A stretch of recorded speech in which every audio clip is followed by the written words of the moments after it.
Hello বন্ধুরা, আবার রান্না নিয়ে চলে আসলাম। আজকে দুপুরে কি রান্না করি দেখো।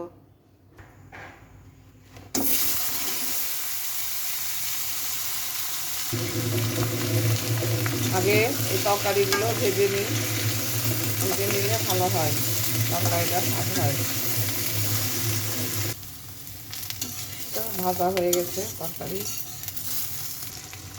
এখন মাছটা ভেজে নিলে তরকারি তুলে দিব।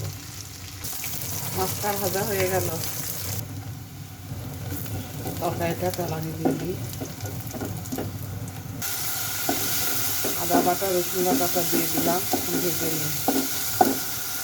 মশলা ভেজে না হয়ে গেছে, এখন একটু পানি দিব।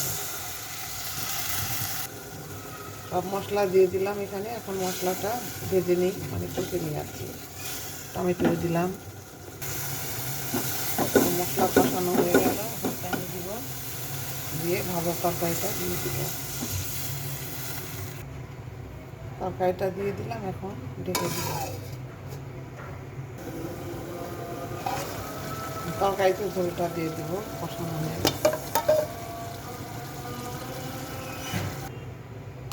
ঝোলটা দিয়ে দিলাম, এখন তরকারি কিছুক্ষণ পরে হয়ে যাবে।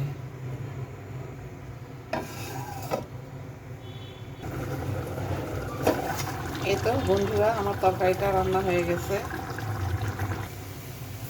এখন পালং শাকটা ভেজে নিব, কাঁচামরিচ দিয়ে দিলাম।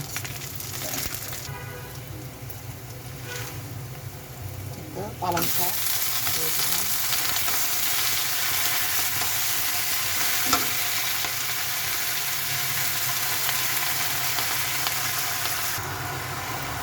লবণও দিয়ে দিলাম। শাকটা এখন ঢেকে দিই, শাক ভাজিটা হয়ে গেছে।